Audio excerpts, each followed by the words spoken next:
Aquarela do Brasil. Últimos capítulos. Mário? Cheguei, enfermeira. Mário Lopes reencontra seu grande amor em plena guerra. Que bom. Que bom te ver. Eu tava morrendo de saudade. E o coração da jovem Isa está cada vez mais dividido. Eu não posso ir com você. Eu já tinha marcado uma outra coisa. Uma outra coisa. Com uma outra pessoa. O capitão. Nesta terça, depois de Caceta e Planeta, Aquarela do Brasil. Jornal da Globo. Oferecimento. Rede referenciada ambulatorial Unimed Porto Alegre. Saúde do tamanho da sua empresa. Jornal da Globo, com Ana Paula Padrão. Boa noite. Prepare o bolso. Vai ser anunciado nesta terça-feira o aumento dos combustíveis. Nas refinarias, o reajuste será de 11%. Isso significa que nas bombas, o consumidor vai pagar um aumento de 8%. O gás de cozinha também aumenta 8%. O governo vai anunciar também a intenção de fechar o saldo da conta petróleo até o fim do ano que vem. A partir daí, o preço dos combustíveis no Brasil vai passar a variar de acordo com as altas e baixas no mercado internacional. Quando o preço do barril de petróleo subir lá fora, os combustíveis serão reajustados automaticamente aqui dentro. E quando o preço cair lá fora, o consumidor também passará a pagar menos aqui dentro. Essa parte da história aí a gente nunca viu. E o número 1 da Espanha comprou o número 7 do Brasil e mudou o mapa do sistema financeiro brasileiro. Contas correntes, investimentos e produtos adquiridos pelos clientes do Banespa continuam intactos. Com a aquisição do Banco de São Paulo pelo Santander, os espanhóis superaram os americanos e assumiram a liderança dos investimentos estrangeiros no Brasil. Depois de 6 anos de brigas, ações, liminares e greves, o Banespa foi vendido em 10 minutos. Pelo valor de 7 bilhões e 50 milhões de reais, eu declaro vendido o Banco do Estado de São Paulo, a corretora Santander.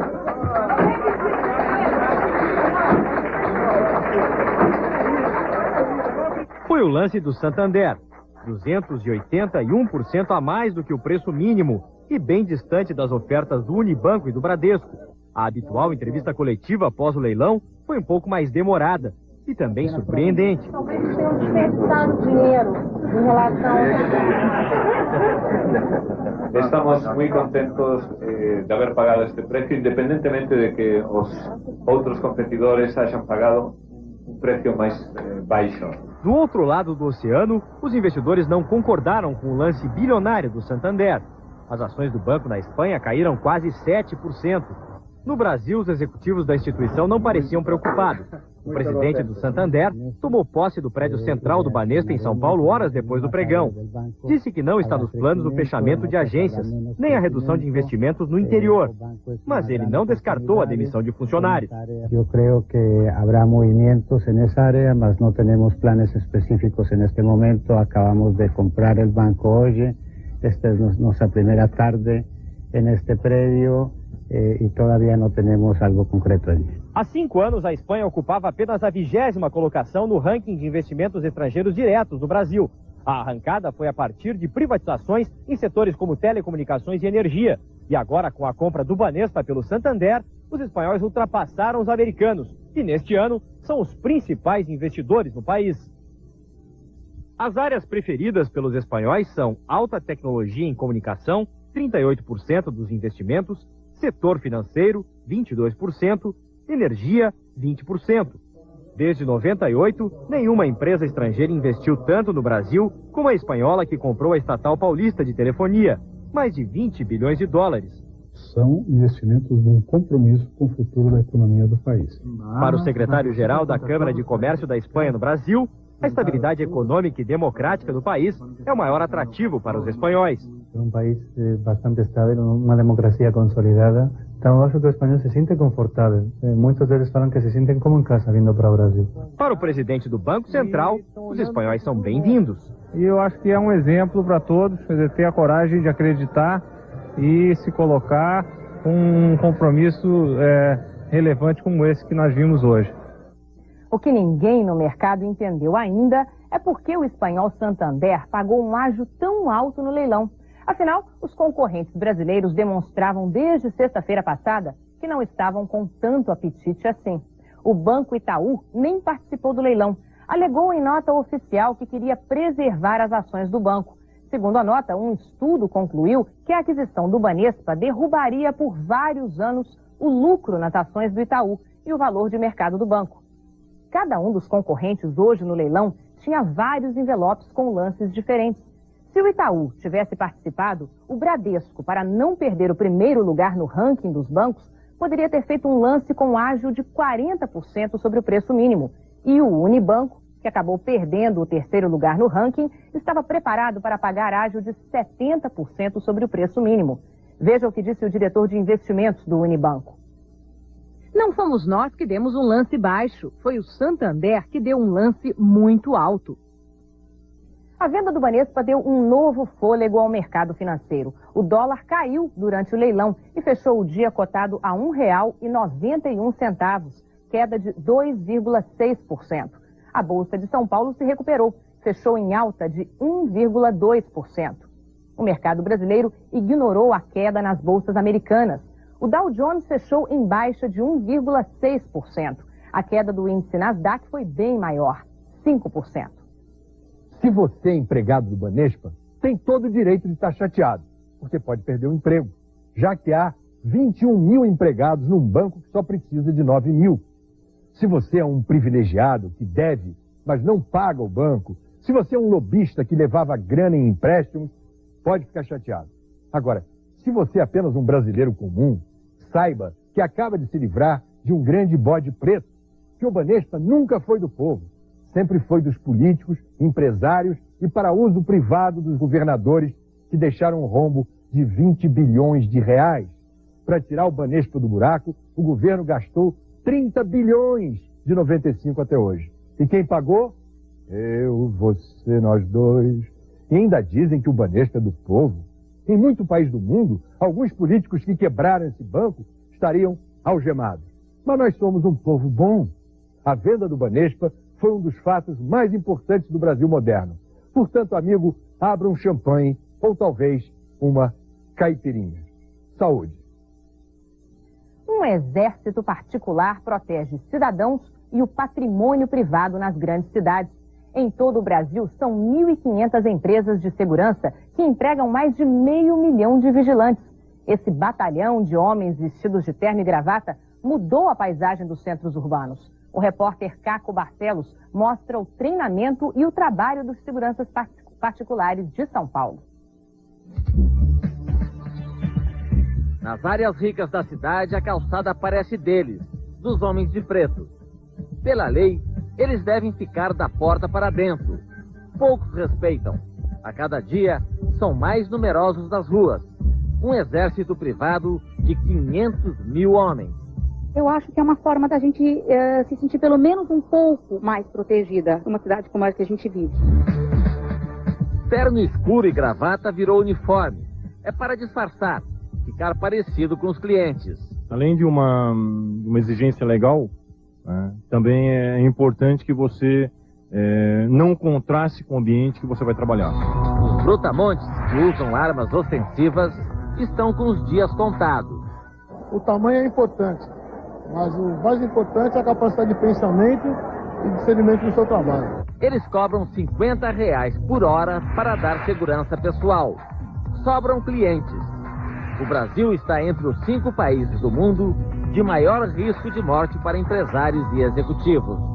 Vigilantes de terno e gravata são a parte mais visível dos negócios de segurança em expansão no país.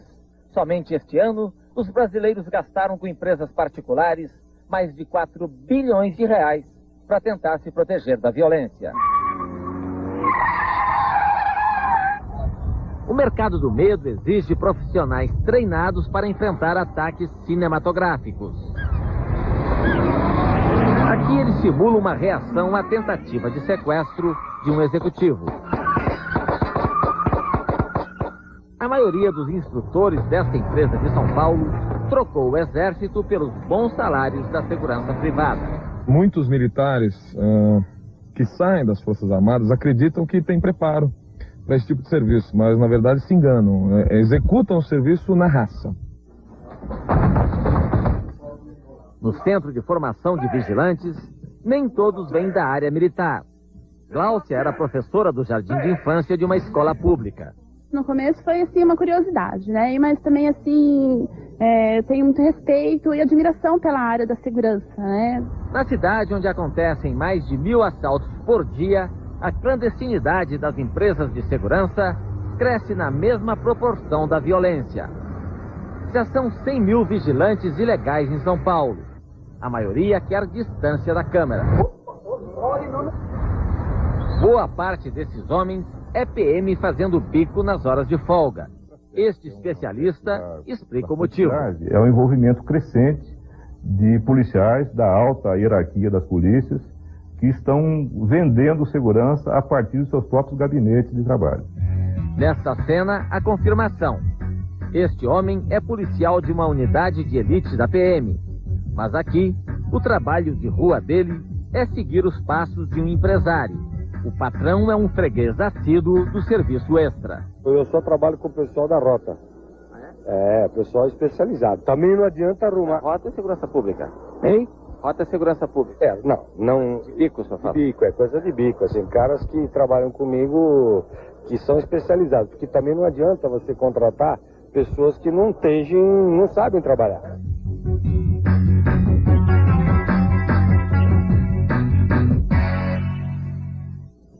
A seguir, uma escola que prepara jovens para governar e já garante o emprego de quem passa no vestibular.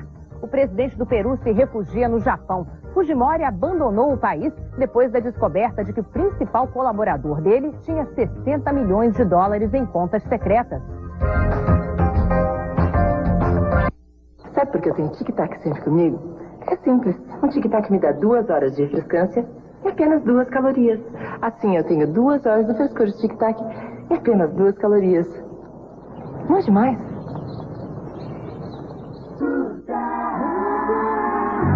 Curta tudo prazer que a vida tem pra te dar. Curta o sabor de Coca-Cola. Coca-Cola. De noite e de dia, amigos, amor. Mas se abra sempre com ela que eu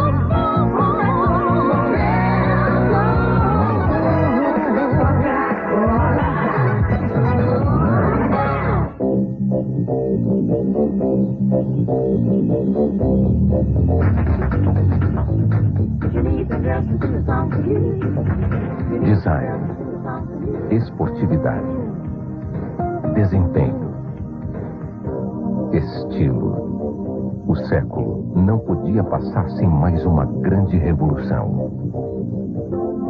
Novo Volvo S60. Dirija e entenda por quê. Antecipe-se! Decore já sua casa para 2001 na 7.200. Veja este exemplo. Dormitório casal, qualidade Rudnick.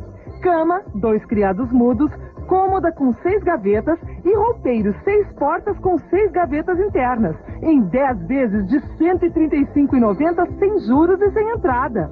Ah, e o primeiro cheque é para 10 de dezembro. Antecipe-se! Aqui na Ipiranga, 7.200, hein? Grande show beneficente com Chitãozinho e Chororó em Sapiranga. Ouça suas músicas preferidas e ainda colabore com o Hospital de Sapiranga. Dia 25 de novembro, às 22 horas, no Parque do Imigrante. Chitãozinho e Chororó ao vivo. Apoio RBS. Zendro na Globo. Emoção à vista na história do homem que, com amor e fé, mudou para sempre a humanidade. É Jesus! Ele está andando sobre a água! Minissérie em 4 capítulos. Jaqueline Bisset e Gary Oldman numa emocionante superprodução. Estreia terça, dia 5.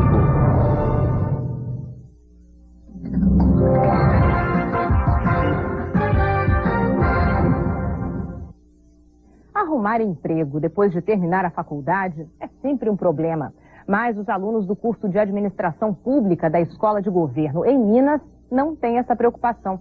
Eles não pagam para estudar e os que se formam têm emprego garantido. O vestibular é difícil. 21 por vaga. Tanta concorrência para ser administrador público e o candidato ainda tem que enfrentar muito preconceito. Muita gente acha que o funcionário público é permeado de incompetência, de clientelismo, patrimonialismo e que não é uma profissão assim que vai render bons frutos. O curso de 4 anos equivale a um concurso público. Quando se formarem, eles vão ter emprego garantido na administração pública do Estado. Para Flávia, isso foi decisivo. Eu ficava com medo de fazer o curso e depois formar e não ter emprego. Aulas em horário integral. Além das disciplinas de administração, eles estudam direito, política, sociologia, informática, línguas estrangeiras.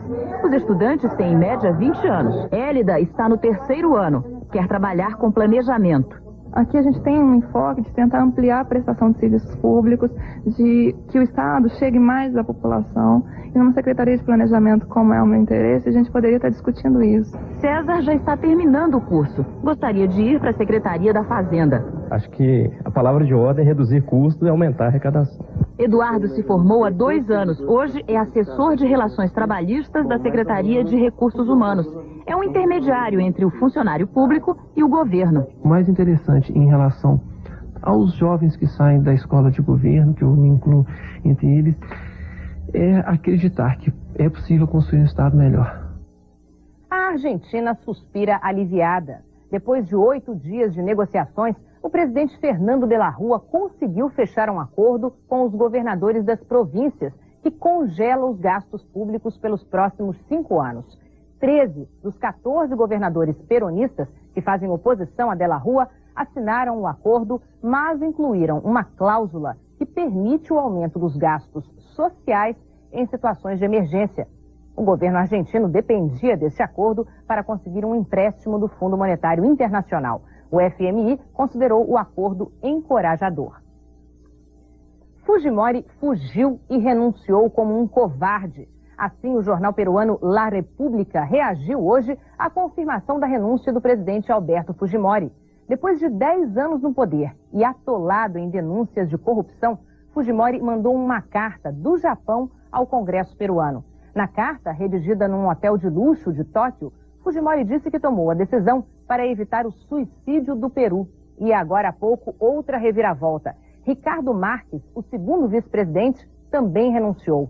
De Lima, o enviado especial da Rede Globo, Tonico Ferreira, tem os detalhes. Ricardo Marques fez o que os peruanos esperavam. Seguiu os passos do chefe e caiu fora.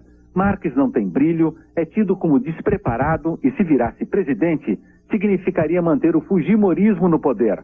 O homem do momento é Valentim Paniagua, presidente do Congresso. Um moderado tido como honesto e sério. Pela Constituição, ele será o novo presidente do Peru. Fica no poder até julho do próximo ano, quando um novo governante a ser eleito deverá assumir. Paniagua é visto como o político que pode garantir eleições presidenciais limpas. Fujimori se humilhou ao ter que sair do país e ir ao Japão para renunciar. A curto prazo, ele está sem poder de ação política. O Congresso se reúne amanhã para aceitar as renúncias e mostrar que é capaz de acabar não só com Fujimori, mas também com o sistema de poder que ele montou em 10 anos como presidente. Tonico Ferreira, de Lima, no Peru, para o Jornal da Globo. O engenheiro agrônomo que saiu do anonimato para a presidência em 90 derrotou o terrorismo e domou a hiperinflação, mas acabou vencido pela própria sede de poder. Conhecido como El Chino por sua ascendência asiática, Fujimori logo ganhou outro apelido, El Imperador. Em 92, assumiu poderes ditatoriais ao fechar o Congresso no episódio conhecido como Alto Golpe. Naquele mesmo ano, Fujimori exibia à nação o seu maior troféu, o líder máximo do grupo terrorista Sendero Luminoso, capturado e humilhado. A nação aplaudiu e deu ao presidente um segundo mandato em 95. Filho de imigrantes pobres, Fujimori adorava se apresentar como homem do povo.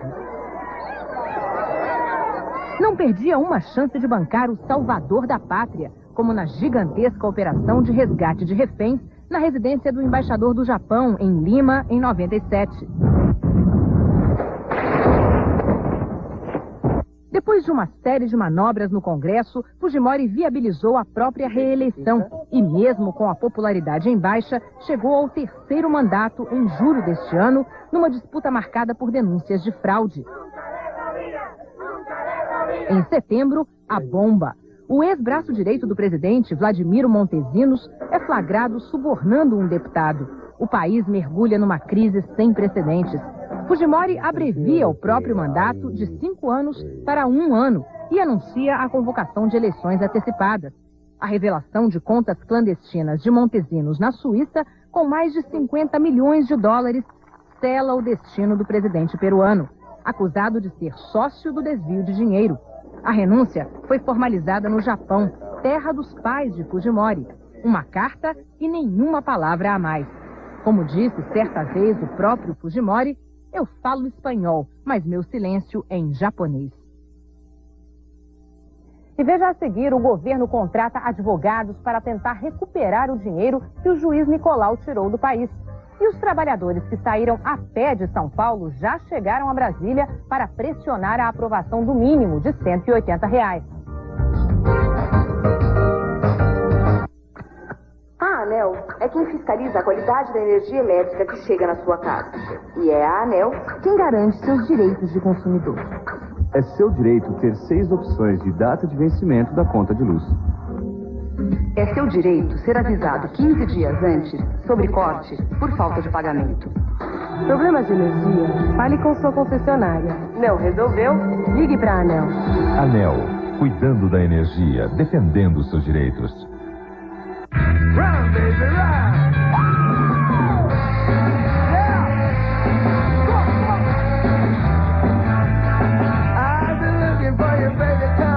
Novo Palio Weekend. Novo design. Novo motor. A mesma emoção. Venha conhecê-lo nas concessionárias Fiat. Puxa, Valdir, que TV você comprou, hein? 43 polegadas. Você é um homem de sorte, hein? E como fica bem na sua sala. Fininha, né? Um dia ainda vou ter uma TV assim. Mas eu tô feliz por você, viu, Valdir? Muito feliz mesmo. Valdir? Nova linha Mega Screen Toshiba. Os TVs mais avançados que você já viu. Combinado. Te vejo lá às 8. Mas como eu acho você? Eu vou estar com uma camisa preta e uma Coca-Cola Light na mão.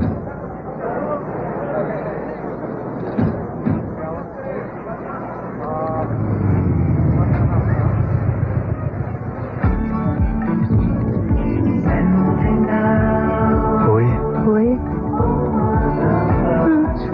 Ótima ideia.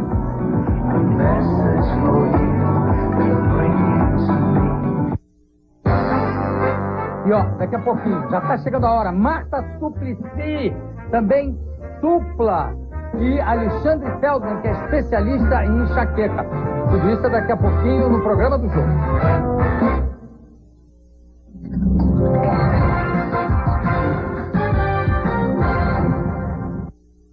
O presidente Fernando Henrique Cardoso autorizou hoje a contratação do escritório de advocacia Rochman, Monfrini e Bott, em Genebra, na Suíça. A ideia é repatriar os 3 milhões e 100 mil dólares bloqueados no Banco Santander, em Genebra. O dinheiro está na conta do juiz foragido Nicolau dos Santos Neto. Se o governo brasileiro não conseguir provar que o dinheiro é irregular, terá que aguardar o fim do processo criminal. Mas a Advocacia Geral da União diz que há ainda outras maneiras de reaver o dinheiro desviado do TRT de São Paulo.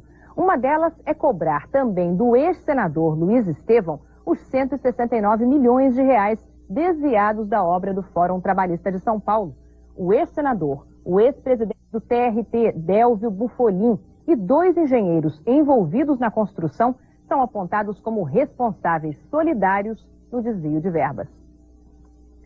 E enquanto as negociações em torno do aumento do salário mínimo não saem do lugar, trabalhadores ligados à força sindical terminam uma viagem de São Paulo a Brasília a pé. Eles vão ficar acampados em frente ao Congresso o tempo que for preciso. Um mês de viagem a pé. Eles vieram de São Paulo e se aproximam de Brasília. É a marcha do salário mínimo, liderada pela Força Sindical. 150 trabalhadores e aposentados que pretendem acampar em frente ao Congresso a partir desta terça-feira.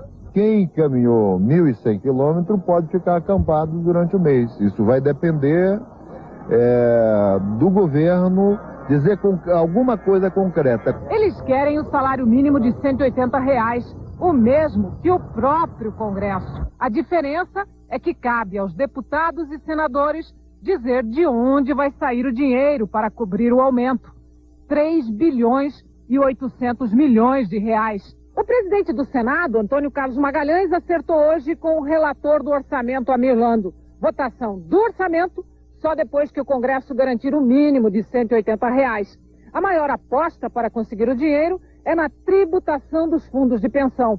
Segundo o presidente do Senado, as negociações começaram a avançar, porque os representantes dos fundos, reunidos em Salvador, já admitem pagar impostos. Falta o mais difícil, o acordo sobre quanto devem pagar. O dinheiro que falta para o mínimo também pode sair de 2 projetos que estão na pauta. A quebra do sigilo bancário quando houver suspeita de sonegação e a mudança do Código Tributário para combater a elisão fiscal. Do contrário, o relator do orçamento vai propor cortes de despesas para sobrar receita. E agora os bastidores de uma quase crise ministerial. Na última sexta-feira, o ministro do Desenvolvimento, Alcides Tápias, anunciou um pacote de incentivo às exportações que prevê isenção de impostos para a promoção de produtos brasileiros no exterior. O secretário da Receita Federal, Everardo Maciel, respondeu ao anúncio dizendo que desconhecia a medida. Tápias ficou furioso e foi reclamar com o chefe de Everardo, Pedro Malan. Até o presidente Fernando Henrique teve que entrar para apartar a briga. O resultado está na análise de Franklin Martins. Aparentemente, a crise foi resolvida. Tápias ganhou em toda a linha. Fernando Henrique deu um puxão de orelhas público em Everardo Maciel e depois de uma reunião de 3 horas, o ministro Pedro Malan garantiu que a Receita Federal está inteiramente alinhada com as mudanças tributárias exigidas por Tápias. Assessores do presidente dizem que o assunto morreu. Assessores de Tápias confirmam. Para o ministro, a crise acabou e acabou bem. Bem, por hora pode ser, mas é bom acompanhar de perto os próximos lances desse jogo. Tápias ganhou, mas esticou muito a corda e pisou nos calos de gente poderosa no governo. Nos calos de Everardo Maciel, com certeza. Nos calos de Pedro Malan, provavelmente. Tápias que se cuide. Nesses 6 anos de governo, a área econômica pode até ter perdido uma ou outra batalha, mas sempre deu a volta por cima e terminou ganhando a guerra. É bom lembrar que Tápias entrou no governo com um desafio e uma promessa. O desafio, promover um salto nas exportações. Até agora estamos longe dessa meta. A promessa, ser o guerrilheiro da reforma tributária. Até hoje a reforma está empacada. É evidente que o ministro não está à vontade com essa situação e começa a perder a paciência. Será que com esse estado de espírito vai conseguir se desviar dos obstáculos, dificuldades e cascas de banana que vai encontrar pelo caminho? Só o tempo dirá.